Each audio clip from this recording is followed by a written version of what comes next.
ধর, এই জন্মে মনে হয় আর ভূতের দর্শন পাওয়া আমাদের কপালে নেই, বুঝলি রে অনিকেত। বিছানার উপর লম্বা হয়ে শুয়ে কথাটা বলল শুভম। আরে দাঁড়া দাঁড়া, এই দেখ, এই বইটাতে কি লেখা আছে। চেয়ারের উপর বসে হাতের বইটা দেখিয়ে কথাগুলো বলল অনিকেত। কি লেখা আছে শুনি, আর বইটাই বা কিসের? আরে এটা একটা পুরনো ইতিহাসের বই। এখানে একটা পুরনো জমিদার বাড়ির উল্লেখ আছে, আর সেই বাড়িটাতে নাকি অমাবস্যার রাতে ভৌতিক কাণ্ড কারখানা ঘটে। রাতের বেলা তো নয়, এমনকি দিনের বেলাতেও নাকি ওই বাড়ির সামনে দিয়ে কেউ যাতায়াত করতে সাহস পায় না। তা তুই কি ভাবছিস, সেই বাড়িটাতে যাবি? সে আর বলতে, যেতে তো আমাকে হবেই। আর জায়গাটাও এখান থেকে খুব বেশি দূরে নয়, ওই মুর্শিদাবাদের কাছে শিমুলডিহি গ্রাম। বেশ, তা কবে যাবি ঠিক করলি? ভাবছি সামনের অমাবস্যাতেই যাব। বেশ, তবে তাই হোক, শুভ শীঘ্রম। শুভম আর অনিকেত দুজনেই বিএসসি থার্ড ইয়ারের ছাত্র। কলকাতার একটি নামী কলেজে বায়োলজিতে অনার্স নিয়ে পড়েছে দুজনেই। এখানে হোস্টেলে থাকে, আর দুজনেরই আরও একটা মিল রয়েছে। বিজ্ঞানের ছাত্র হলেও দুজনেরই ভৌতিক বিষয়ে খুব আগ্রহ। গত 2.5 বছর ধরে ওরা নিজে চোখে ভূত দেখার জন্য অনেক পুরনো বাড়িতে রাত কাটিয়েছে, কিন্তু প্রতিবারই ওদের নিরাশ হয়ে বাড়ি ফিরতে হয়েছে। তাই ওরা আজ আবার বেরিয়ে পড়েছে আরও একটি ভৌতিক জমিদার বাড়ির উদ্দেশ্যে। যদিও তাদের ভাগ্যে এবার শিকে ছেড়ে। হাওড়া থেকে ট্রেনে চেড়ে বসল অনিকেত আর শুভ। নির্দিষ্ট সময়ে ট্রেন ছেড়ে দিল। ওদের রিজার্ভেশন করা ছিল, পাশাপাশি 2টো সিট। কি জানি এবারও আদৌ উদ্দেশ্য পূরণ হবে কিনা, নাকি প্রত্যেক মারের মতোই খালি হাতে ফিরব। আরে অত চিন্তা করিস না, যা হবার হবে। তবে আমার মনে হচ্ছে এবার আমাদের আর খালি হাতে ফিরতে হবে না। তোর কথাই যেন সত্যি হয় রে অনিকেত। হঠাৎ ট্রেনটা একটা প্রচণ্ড ঝাঁকুনি দিয়ে থেমে গেল। শোনা গেল লাইনে নাকি কি একটা গণ্ডগোল হয়েছে, ট্রেন ছাড়তে ঘণ্টাখানেক সময় লাগবে। ধুর বাবা, লাইনে গণ্ডগোল হওয়ার আর দিন পেল না, একেবারে আমাদের যাওয়ার দিনেই। যা বলেছিস ভাই, পৌঁছতে পৌঁছতে তো সন্ধে হয়ে যাবে দেখছি। ট্রেনটা চলতে শুরু করলো প্রায় ঘণ্টা দেড়েক পর। ওরা যখন ট্রেন থেকে নামল তখন বিকেল গড়িয়ে সন্ধ্যা নেমেছে প্রায়। ওদের সঙ্গে যারা ট্রেন থেকে নেমেছিল তারাও এগিয়ে গেল গন্তব্যের দিকে। শুভম আর অনিকেত আশপাশটা ভালো করে দেখে নিয়ে চলতে শুরু করলো। মিনিট 5 হাঁটার পরে ওরা দেখল সামনে একটা ভ্যান স্ট্যান্ড করা দেখতে পেল ওরা। দুজনে ভ্যানে উঠে বসল। প্রায় আধ ঘন্টা পরে ওরা ভ্যান থেকে নামল। ভ্যানওয়ালার ভাড়া মিটিয়ে দিয়ে ওরা এগিয়ে চলল সেই জমিদার বাড়ির উদ্দেশ্যে। এই অনিকেত, এই জমিদার বাড়িটা ঠিক কোন দিকে কিছু জানিস? দেখ, বইটাতে যেরকম লেখা আছে তাতে মনে হচ্ছে ওই বাঁ দিক দিয়ে আমাদের যেতে হবে। আর আশেপাশেও তো কাউকে দেখছিও না যে তাকে জিজ্ঞাসা করব। চল ওদিক দিয়ে হাঁটা শুরু করি। মিনিট 2 হাঁটার পরে ওরা দেখল সামনে একটা লোক ওদের দিকে এগিয়ে আসছে। অনিকেত, ওই দেখ, একজন আমাদের দিকেই আসছেন, চল ওনাকে গিয়ে জিজ্ঞাসা করি। লোকটি কাছে আসতেই শুভম জিজ্ঞেস করল, কাকু, জমিদার বাড়িটা কোন দিকে বলতে পারবেন? শুভমের প্রশ্ন শুনে ভদ্রলোক একটু কেমন যেন চমকে উঠল। কাকু, আমরা ওই বাড়িতে আজ রাত কাটাতে এসেছি, ভূত দেখব বলে। এটা হলো অনিকেতের একটা দোষ, কোনো কথা চেপে রাখতে পারে না। শুভম ওর দিকে কটমট করে তাকালো। নিজের ভুল বুঝতে পেরে অনিকেত কথাটা ঘুরিয়ে দেওয়ার চেষ্টা করল। আমতা আমতা করে বলল, না মানে আমরা আসলে ওই। খবরদার, ও কাজটি ভুলেও করো না। তোমাদের আগে অনেকেই এই বাড়িতে রাত কাটাতে এসেছিল ভূত দেখবে বলে, কিন্তু পরের দিন তাদের সবারই মৃতদেহ উদ্ধার হয়েছিল ওই বাড়ির ভেতর থেকে। তাই বলছি বাবারা, যদি প্রাণে বাঁচতে চাও তাহলে ও বাড়িতে পা রেখো না। এই কথা বলে ভদ্রলোক চলে গেলেন। ভদ্রলোক চলে যেতেই শুভম অনিকেতকে বলল, এই ভয়টাই আমি পাচ্ছিলাম। ওর এরকম স্বভাবের জন্যই আমরা বারবার বিপদে পড়ি। কি দরকার ছিল বলতো লোকটাকে সব কথা বলার? সরি, ভুল হয়ে গেছে। আসলে না, মুখ ফসকে আমি কান ধরছি, আর কর্ষণ্য হবে না। আরও কিছু দূর এগোতেই ওরা দূর থেকে সেই জমিদার বাড়িটা দেখতে পেল। তারপর সে বাড়ির সামনে এসে উপস্থিত হলো। চারিদিক ঘুটঘুটে অন্ধকার। ওরা ব্যাগ থেকে বড় ব্যাটারির টর্চটা বের করল। এদিকটা কোনো জনবসতি নেই, যতদূর চোখ পড়ে শুধু ধুধু প্রান্তর। একটা বিশাল, তবে বেশ পুরনো। ওরা বাড়ির ভেতরে প্রবেশ করল। সেই বাড়িতে পা রাখার সাথে সাথে ওদের সারা শরীরে যেন বিদ্যুতের তরঙ্গ খেলে গেল। ওরা দুজনেই একটু কেঁপে ওঠে। কেমন একটা কাঁপুনি লাগলো না রে শিভম? হ্যাঁ রে, ঠিকই বলেছিস, আমারও শরীরের ভেতর কেমন যেন একটা করে উঠল। এই শুভম, মনে হচ্ছে আমরা ঠিক জায়গাতেই এসেছি রে। আমাদের এতদিনের মনোবাসনা এবার পূর্ণ হতে চলেছে। মানে কি বলতে চাইছিস বলতো? তোর কথা তো আমি কিছুই বুঝতে পারছি না। আরে বাবা, তুই ভূতের গল্পে দেখিসনি যে ওই যেখানে ভূত থাকে সেখানে পা দিলেই শরীরটা কেমন ভেতর থেকে কেঁপে ওঠে? ঠিক বলেছিস তো অনিকেত, এটা তো ভেবে দেখিনি। এই চল চল, ভেতরে চল তাড়াতাড়ি। ভূত বাবাজি মনে হয় আমাদের সঙ্গে দেখা করার জন্য অধীর আগ্রহে অপেক্ষা করছেন। ওনাকে আর অপেক্ষা করানোটা মনে হয় আমাদের উচিত হচ্ছে না। হ্যাঁ হ্যাঁ, চল চল। কিন্তু বাড়ির ভেতরে ঢুকে ওরা দেখল যে একতলার সবকটা ঘরেই বাইরে থেকে তালা দেওয়া। ধুর, সবকটা ঘরেই তো তালা দেওয়া, এখন রাতটা কোথায় থাকবো বলতো? আরে ভাই, চিন্তা করছিস কেন? উপরে চল, সেখানে নিশ্চয়ই কোনো না কোনো একটা ঘর তো খোলা পাওয়া যাবেই। হ্যাঁ, তাই চল। ওরা সিঁড়ি দিয়ে দুজনেই ওপরে উঠে গেল। সেখানে পাশাপাশি বেশ কয়েকটা ঘর রয়েছে, কিন্তু সেগুলো তালাবন্ধ। এবার ওরা দুজনেই খুব হতাশ হয়ে পড়ল। এই অনিকেত, ওই দেখ, ওই ছোট্ট ঘরটাতে কিন্তু তালা দেওয়া নেই। এই চল তো গিয়ে দেখি। ওরা দুজনে পশ্চিমের একটা ঘরের দরজার সামনে এসে দাঁড়ালো। শুভম দরজায় একটা হালকা ঠেলা দিল, তাতেই দরজার পাল্লা দুটো একটা বিশ্রী শব্দ করে খুলে গেল। একটা বোরকো গন্ধ এসে ওদের নাকে লাগলো। দরজাটা খুলে যেতেই ওদের দুজনের মুখে হাসি ফুটল। ওরা সেই ঘরের ভেতরে প্রবেশ করল। ঘরটা খুবই ছোট, ভেতরে কোনো আসবাবপত্র নেই। মেঝের উপরে পুরো ধুলোর আস্তরণ জমেছে। দেওয়ালে মাকড়সার দল তাতে জাল বিস্তার করেছে। ব্যাগ থেকে শতরঞ্জিটা বের করে পেতে দুজনে বসল।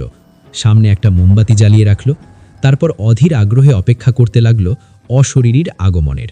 দুজনে বেশ উত্তেজিত, তবে ওদের বুকের ভেতরে যেন একটা ভয়ও খেলা করে বেড়াচ্ছে। রাত ক্রমশ গভীর হয়। এই অনিকেত, বড় খিদে পেয়ে গেছে রে। সে কখন খেয়েছি, চল খাবারগুলো বের কর, আগে খেয়ে নি। হঠাৎ উত্তরের খোলা জানলাটা দিয়ে একটা ঠান্ডা দমকা বাতাস এসে ঘরে প্রবেশ করে ওদের শরীরে যেন কাঁপন ধরিয়ে দিল। সেই দমকা বাতাসে মোমবাতিটাও নিভে যায়।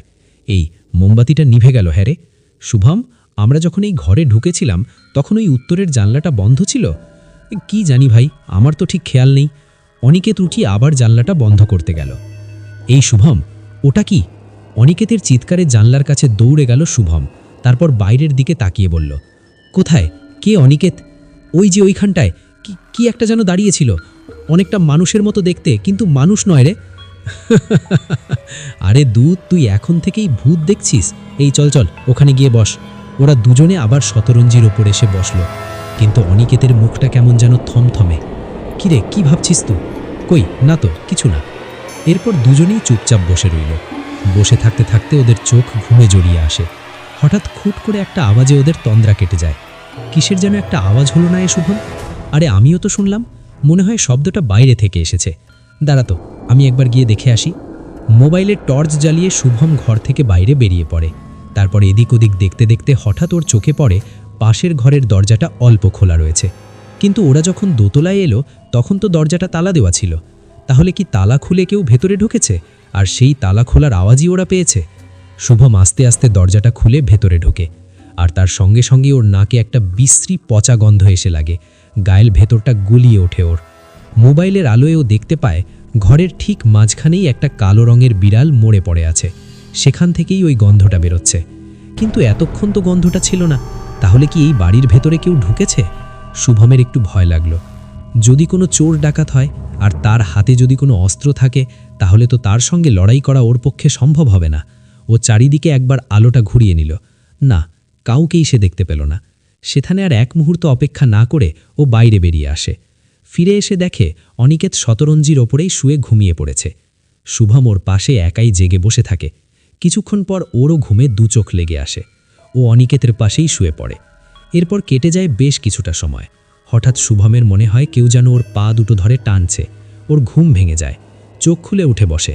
চারপাশে ভালো করে তাকিয়ে দেখে ঘুটঘুটে অন্ধকার। মোমবাতিটাও নিভে গেছে। ও অন্ধকারের মধ্যে হাতড়ে মোবাইলটা খোঁজার চেষ্টা করে, কিন্তু সেটা পায় না। হঠাৎ ঘরের বাইরে একটা গর্জনের মতো শব্দ শুনতে পায়। ভয়ে ওর শির দাঁড়াতে একটা ঠান্ডা শোধ বয়ে চলে যায়। মনে মনে ভাবে, তাহলে কি এই ঘরের মধ্যে ও আর অনিকেত ছাড়া তৃতীয় কেউ আছে? শুভন পাশে শুয়ে থাকা অনিকেতকে ধাক্কা দিয়ে ঘুম থেকে তুলতে যায়, কিন্তু পাশে হাত বাড়িয়েও বুঝতে পারে যে অনিকেত সেখানে নেই। কোথায় গেল এত রাতে? ঘরের মধ্যে সেই গর্জনের শব্দটা এখন থেমে গেছে। অনিকেত, অনিকেত, কোথায় তুই? কিন্তু অনিকেতের কোনো সাড়া পেল না। ভয়ে শুভমের সারা শরীর যেন ঠান্ডা হয়ে গেল। এমন সময়ও দেখল ওর ঠিক সামনেই জ্বলছে দুটো ছোট ছোট আগুনের গোলা। ভালো করে তাকিয়েও বুঝতে পারল এ দুটো কোনো আগুনের গোলা নয়, কারোর চোখ। কারণ সামনের অন্ধকারের মধ্যে দাঁড়িয়ে রয়েছে একটা কালো অবয়ব। শুভমের মুখ দিয়ে একটা গোঙানি বেরিয়ে এলো। এমন সময় অনিকেতের গলাও শুনতে পেল। অনিকেতের গলা শুনে শুভম চমকে পাশে ফিরে তাকালো। দেখল ঠিক পাশেই বসে আছে অনিকেত। কিরে, তুই কোথায় ছিলি এতক্ষণ? আরে কোথায় আবার থাকবো, এইখানেই তো ছিলাম। তা তুই এমনভাবে চিৎকার করলি কেন? ওহ, ওখানে কেউ একটা ছিল মনে হয়। তুই যাকে তখন দেখেছিলি জানলার বাইরে, সে এখন ঘরে ঢুকে পড়েছে। আমাদের আর ভূত দেখে কাজ নেই রে, চল চল রে, এক্ষুনি পালাই এখান থেকে। আরে দূর পাগল, আমি তখন কিছুই দেখিনি। তোকে শুধু ভয় পাওয়ানোর জন্য একটু অভিনয় করছিলাম, কিন্তু আমার সেই অভিনয় বৃথাই গেল। তুই তো একটুও ভয় পেলি না। নে নে চল, আর একটু ঘুমি। ভূতের দেখা তুই পাবি হয়তোবা আজ রাতেই। অনিকেতের শেষের কথাগুলো কেমন যেন একটা লাগলো শুভমের। যাই হোক, কিন্তু এতক্ষণ ধরে ওর সাথে যে ঘটনাগুলো ঘটছিল, তাহলে সেগুলো কি কোনো দুঃস্বপ্ন? শুভম আর কিছু ভাবতে পারছিল না। ওর মাথার তার ভেতরে সবকিছু যেন তালগোল পাকিয়ে যাচ্ছিল। ও আর ৭-৫ না ভেবে অনিকেতের পাশে শুয়ে পড়ল। কখন ঘুমিয়ে পড়েছে সে খেয়াল নেই। হঠাৎ কপালের ওপর কিছু একটা পড়তেই ঘুম ভেঙে গেল শুভমের। ও ধর্মর করে উঠে বসল। পাশে তাকিয়ে দেখল অনিকেত ঘুমাচ্ছে। কপালের উপর পড়া জিনিসটা ওর নাক থেকে বের হয়ে নামতে লাগল। ঘরের মোমবাতিটা তখনও জ্বলছিল। কপালে হাত দিয়ে শুভম বুঝতে পারল একটা চটচটে তরল পদার্থ ওর কপালে পড়েছে। ও সেটা হাতে নিয়ে মোমবাতির আলোর সামনে গিয়ে শিউরে উঠল। সেই তরল পদার্থটা আসলে একটা টাটকা লাল রক্ত। কিন্তু কোথা থেকে পড়ল সেই রক্তের ফোঁটা? সেটা দেখার জন্য মাথার উপরে তাকাতেই ও দেখতে পেল তাতে ওর ভয়ে দম বন্ধ হয়ে আসলো। মাথার উপরে কড়িকাঠ থেকে উল্টো হয়ে ঝুলছে একটা মুন্ডুহীন মৃতদেহ, আর তার কাটা গলা থেকে চড়ে পড়ছে রক্তের ফোঁটা। কিন্তু মৃতদেহটা দেখেই শুভমের খুব চেনা চেনা লাগলো। আর পরক্ষণেই ও বুঝতে পারল মৃতদেহটা আসলে ওর বন্ধু অনিকেতের। তাহলে ওর পাশে এই মুহূর্তে যে শুয়ে আছে সে তোকে। শুভমের সেই মুহূর্তে আর কোনো শক্তি নেই। নিজের পাশে তাকিয়ে দেখবে সেখানে অনিকেত এখনও শুয়ে আছে কিনা। কিরে শুভম, কি দেখছিস ওদিকে? এবার শুভম ধীরে ধীরে মুখ ঘুচে তাকালো অনিকেতের দিকে। অনিকেত একটা বিজরি শব্দে হেসে উঠল। কিরে, বলেছিলাম না আজ রাতে হয়তো তুই ভূতের দেখা পেয়ে যাবি? পেলি তো অনিকেত তুই? হরে, আমি ভূত দেখতে এসে আমি যে নিজেই ভূত হয়ে গেলাম রে। কিন্তু শুভম, আমার যেখানে একা থাকতে কষ্ট হচ্ছে রে, তুইও চলে আয় না আমার কাছে, দুজনে একসাথে থাকব। আয় শুভম, আমার কাছে আয়, বলে নিজের লম্বা দুটো হাত বাড়িয়ে দিল শুভমের দিকে। শুভমের এক ঝটকায় অনিকেতের হাত দুটো সরিয়ে দিয়ে সেটা থেকে উঠে দৌড়ে ঘরের বাইরে চলে এলো। তারপর প্রাণপণে দৌড়ে সিঁড়ি দিয়ে নিচে নামতে লাগলো। হঠাৎ একদম পিচ্ছিল পদার্থে ওর পাটা পিছলে যায়, আর শুভ উড়িয়ে সিঁড়ি দিয়ে নিচে পড়তে থাকে। সরিয়ে প্রচণ্ড আঘাত পায়, কপালের কাছটাতেও কেটে যায় তার। আর দেখে সেখান থেকে বিচ্ছি পদার্থে আসলে টাটকা লাল রক্তের স্রোত। ঠিক তখনই ঘরের কাছে একটা ঠান্ডা বাতাস অনুভব করতে চমকে তাকিয়ে দেখে ওর পেছনে দাঁড়িয়ে রয়েছে অনেকগুলো কালো অবয়ব। তাদের চোখগুলো আগুনের গোলার মতো জ্বলছে। শুভম চিৎকার করে ওঠে। আর সেই অবয়বগুলো পৈশাচিক অট্টহাসিতে ফেটে পড়ে। শুভম সেখান থেকে কোনো রকমে পালাবার চেষ্টা করে, কিন্তু তার আগেই অবয়বগুলো চারিদিক থেকে ঘিরে ফেলে তাকে। তারপর ওকে শূন্যে তুলে ধরে। ভয়ের চোটে জ্ঞান হারায় শুভ। পরদিন সকালে ওর ঘুম ভাঙে কয়েকজনের ডাকে। ও বেঁচে আছে দেখে সবাই নিশ্চিন্ত হয়। কিন্তু অনিকেত কোথায়? তাকে খুঁজতে খুঁজতে পাওয়া যায় বাড়ির পেছনে সেই ছোট্ট ঘরটাতে মৃত অবস্থায়। তবে মৃতদেহটা মুন্ডুহীন, আর ওর সমস্ত শরীরটাই ফ্যাকাশে, যেন শরীরে এক ফোঁটাও রক্ত নেই। এরপর জমিদার বাড়ির বাগানে একটা বড় গাছের নিচে থেকে পাওয়া যায় অনিকেতের কাটা মুন্ডুটা। গ্রামবাসীরা শুভমকে সেই বাড়ি থেকে উদ্ধার করে নিয়ে যায় মোড়লের বাড়িতে, আর অনিকেতও সৎকারের ব্যবস্থা করে। সেখানে কিছু খাওয়া দাওয়া করে একটু স্বাভাবিক হবার পর মোড়লের মুখেই ওই জমিদার বাড়ির আসল ঘটনাটা জানতে পারে। আসলে জমিদার বংশের শেষ জমিদার দুর্জয় প্রতাপ চৌধুরী ছিলেন খুবই অত্যাচারী এবং দুশ্চরিত্র প্রকৃতির মানুষ। গ্রামের কোনো সুন্দরী যুবতী মেয়ে যদি একবার তার কুনজরে পড়ত, তাহলে তিনি তাকে লোক দিয়ে তুলে নিয়ে যেতেন। তারপর চলত সেই মেয়েটির ওপর অগত্য অত্যাচার। আর পরদিন সকালে সেই মেয়েটির মৃতদেহ পাওয়া যেত তার বাড়ির সামনে। এরপরই একবার এই গ্রামের এক গরিব চাষি মেয়ে বকুল জমিদারের নজরে পড়ে যায়। জমিদার তাকে লোক দিয়ে তুলে নিয়ে গিয়ে জোর করে বিবাহ করে। প্রতিদিন রাতে তার একটি করে যুবতী নিয়ে লাগত। বকুল প্রতিবাদ করলে তার ওপরে অত্যাচার চলত। একদিন রাতে জমিদারের লোকজন বকুলের সইকে তুলে নিয়ে যায়। সেটা জানতে পেরে বকুল লুকিয়ে তাকে জমিদারের হাত থেকে মুক্ত করে দেয়। আর সে কথা জানতে পেরে জমিদার দুর্জয় প্রতাপ বকুলকেই হত্যা করে এই জমিদার বাড়ির বাগানের মাটিতে পুঁতে দেয়। তবে মৃত্যুর আগে নাকি বকুল অভিশাপ দিয়ে গিয়েছিল যে এই জমিদার বাড়ির কাউকে সে বাঁচতে দেবে না। কথা রেখেছিল বকুল। ওর মৃত্যুর পরে একদিন সকালে এই জমিদার বাড়ির ভেতর থেকে জমিদার আর তার কয়েকজন বিশ্বস্ত অনুচরের বিকৃত মৃতদেহ উদ্ধার হয়েছিল। যারা বেঁচে ছিল তারা ওই ঘটনার পর ও বাড়ি থেকে পালিয়ে যায়। তারপর থেকেই জমিদার বাড়িটা পুরো থাকায় পড়ে রয়েছে। তবে মাঝে মাঝে বাড়ির ভেতর থেকে নানা ধরনের ভৌতিক আওয়াজ শোনা যায়। অনেকে নাকি অমাবস্যার রাতে এই বাড়ির চারপাশে বকুল, জমিদার এবং তার অনুচরদের ঘোরাঘুরি করতে দেখেছে। আর যে বৃদ্ধকে শুভম দেখেছিল সে ছিল আসলে জমিদারের খাস চাকর। সে সব কথা জানত, কিন্তু কখনো কোনো প্রতিবাদ করা তো দূরের কথা, বরং বকুল যখন তার সইকে বাঁচাতে গিয়েছিল সে খবর সে জমিদারের কানে পৌঁছে দিয়েছিল। তাই তাকেও মরতে হয়েছিল বকুলেরই হাতে। আর যে মেয়েটিও রাত্রিবেলা দেখেছিল সেই মেয়েটি ছিল জমিদারের স্ত্রী বকুল। এরপর গ্রামবাসীদের সাহায্যে শুভম কলকাতায় ফিরে আসে। তারপর কেটে যায় বেশ কয়েকটা বছর, কিন্তু অনিকেতকে হারানোর যন্ত্রণা ও এখনও বুকে বয়ে নিয়ে বেড়ায়, হয়তো সারা জীবন বেড়াবে। ভূতের দেখা তুই পাবি, হয়তোবা আজ রাতেই। অনিকেতের শেষের কথাগুলো কেমন যেন একটা লাগলো শুভমের। যাই হোক, কিন্তু এতক্ষণ ধরে ওর সাথে যে ঘটনাগুলো ঘটছিল তাহলে সেগুলো কি কোনো দুঃস্বপ্ন? শুভম আর কিছু ভাবতে পারছিল না। ওর মাথার তার ভেতরে সব কিছু যেন তালগোল পাকিয়ে যাচ্ছিল। ও আর ৭-৫ না ভেবে অনিকেতের পাশে শুয়ে পড়ল। কখন ঘুমিয়ে পড়েছে সে খেয়াল নেই। হঠাৎ কপালের ওপর কিছু একটা পড়তেই ঘুম ভেঙে গেল শুভমের। ও ধর্মর করে উঠে বসল। পাশে তাকিয়ে দেখল অনিকেত ঘুমাচ্ছে। কপালের উপর পড়া জিনিসটা ওর নাক থেকে বের হয়ে নামতে লাগলো। ঘরের মোমবাতিটা তখনও জ্বলছিল। কপালে হাত দিয়ে শুভম বুঝতে পারল একটা চটচটে তরল পদার্থ ওর কপালে পড়েছে। ও সেটা হাতে নিয়ে মোমবাতির আলোর সামনে গিয়ে শিউরে উঠল। সেই তরল পদার্থটা আসলে একটা টাটকা লাল রক্ত। কিন্তু কোথা থেকে পড়ল সেই রক্তের ফোঁটা? সেটা দেখার জন্য মাথার উপরে তাকাতেই ও দেখতে পেল তাতে ওর ভয়ে দম বন্ধ হয়ে আসলো। মাথার উপরে কড়িকার থেকে উল্টো হয়ে ঝুলছে একটা মুন্ডুহীন মৃতদেহ, আর তার কাটা গলা থেকে চড়ে পড়ছে রক্তের ফোঁটা। কিন্তু মৃতদেহটা দেখেই শুভমের খুব চেনা চেনা লাগলো। আর পরক্ষণেই ও বুঝতে পারল মৃতদেহটা আসলে ওর বন্ধু অনিকেতের। তাহলে ওর পাশে এই মুহূর্তে যে শুয়ে আছে সে তোকে। শুভমের সেই মুহূর্তে আর কোনো শক্তি নেই। নিজের পাশে তাকিয়ে দেখবে সেখানে অনিকেত এখনও শুয়ে আছে কিনা। কিরে শুভম, কি দেখছিস ওদিকে? এবার শুভম ধীরে ধীরে মুখ ঘুচে তাকালো অনিকেতের দিকে। অনিকেত একটা বিজরি শব্দে হেসে উঠল। কিরে, বলেছিলাম না আজ রাতে হয়তো তুই ভূতের দেখা পেয়ে যাবি? পেলি তো অনিকেত তুই? হরে, আমি ভূত দেখতে এসে আমি যে নিজেই ভূত হয়ে গেলাম রে। কিন্তু শুভম, আমার যেখানে একা থাকতে কষ্ট হচ্ছে রে, তুইও চলে আয় না আমার কাছে, দুজনে একসাথে থাকব। আয় শুভম, আমার কাছে আয়, বলে নিজের লম্বা দুটো হাত বাড়িয়ে দিল শুভমের দিকে। শুভমের এক ঝটকায় অনিকেতের হাত দুটো সরিয়ে দিয়ে সেটা থেকে উঠে দৌড়ে ঘরের বাইরে চলে এলো। তারপর প্রাণপণে দৌড়ে সিঁড়ি দিয়ে নিচে নামতে লাগলো। হঠাৎ একদম পিচ্ছিল পদার্থে ওর পাটা পিছলে যায়, আর শুভ উড়িয়ে সিঁড়ি দিয়ে নিচে পড়তে থাকে। সরিয়ে প্রচণ্ড আঘাত পায়, কপালের কাছটাতেও কেটে যায় তার। আর দেখে সেখান থেকে বিচ্ছি পদার্থে আসলে টাটকা লাল রক্তের স্রোত। ঠিক তখনই ঘরের কাছে একটা ঠান্ডা বাতাস অনুভব করতে চমকে তাকিয়ে দেখে ওর পেছনে দাঁড়িয়ে রয়েছে অনেকগুলো কালো অবয়ব। তাদের চোখগুলো আগুনের গোলার মতো জ্বলছে। শুভম চিৎকার করে ওঠে। আর সেই অবয়বগুলো পৈশাচিক অট্টহাসিতে ফেটে পড়ে। শুভম সেখান থেকে কোনো রকমে পালাবার চেষ্টা করে, কিন্তু তার আগেই অবয়বগুলো চারিদিক থেকে ঘিরে ফেলে তাকে। তারপর ওকে শূন্যে তুলে ধরে। ভয়ের চোটে জ্ঞান হারায় শুভ। পরদিন সকালে ওর ঘুম ভাঙে কয়েকজনের ডাকে। ও বেঁচে আছে দেখে সবাই নিশ্চিন্ত হয়। কিন্তু অনিকেত কোথায়? তাকে খুঁজতে খুঁজতে পাওয়া যায় বাড়ির পেছনে সেই ছোট্ট ঘরটাতে মৃত অবস্থায়। তবে মৃতদেহটা মুন্ডুহীন, আর ওর সমস্ত শরীরটাই ফ্যাকাশে, যেন শরীরে এক ফোঁটাও রক্ত নেই। এরপর জমিদার বাড়ির বাগানে একটা বড় গাছের নিচে থেকে পাওয়া যায় অনিকেতের কাটা মুন্ডুটা।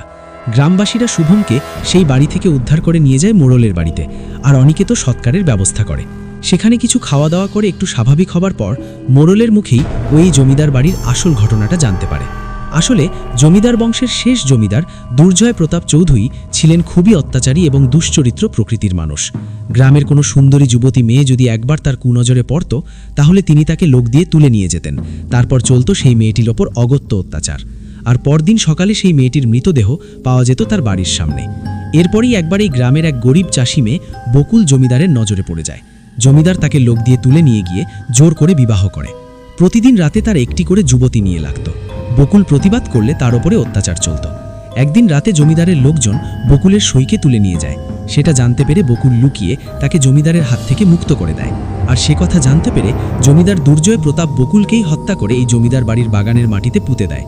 তবে মৃত্যুর আগে নাকি বকুল অভিশাপ দিয়ে গিয়েছিল যে এই জমিদার বাড়ির কাউকে সে বাঁচতে দেবে না। কথা রেখেছিল বকুল। ওর মৃত্যুর পরে একদিন সকালে এই জমিদার বাড়ির ভেতর থেকে জমিদার আর তার কয়েকজন বিশ্বস্ত অনুচরের বিকৃত মৃতদেহ উদ্ধার হয়েছিল। যারা বেঁচে ছিল তারা ওই ঘটনার পর ও বাড়ি থেকে পালিয়ে যায়। তারপর থেকেই জমিদার বাড়িটা পুরো থাকায় পড়ে রয়েছে। তবে মাঝে মাঝে বাড়ির ভেতর থেকে নানা ধরনের ভৌতিক আওয়াজ শোনা যায়। অনেকে নাকি অমাবস্যার রাতে এই বাড়ির চারপাশে বকুল, জমিদার এবং তার অনুচরদের ঘোরাঘুরি করতে দেখেছে। আর যে বৃদ্ধকে শুভম দেখেছিল সে ছিল আসলে জমিদারের খাস চাকর। সে সব কথা জানত, কিন্তু কখনো কোনো প্রতিবাদ করা তো দূরের কথা, বরং বকুল যখন তার সইকে বাঁচাতে গিয়েছিল সে খবর সে জমিদারের কানে পৌঁছে দিয়েছিল। তাই তাকেও মরতে হয়েছিল বকুলেরই হাতে। আর যে মেয়েটিও রাত্রিবেলা দেখেছিল সেই মেয়েটি ছিল জমিদারের স্ত্রী বকুল। এরপর গ্রামবাসীদের সাহায্যে শুভম কলকাতায় ফিরে আসে। তারপর কেটে যায় বেশ কয়েকটা বছর, কিন্তু অনিকেতকে হারানোর যন্ত্রণা ও এখনও বুকে বয়ে নিয়ে বেড়ায়, হয়তো সারা জীবন বেড়াবে।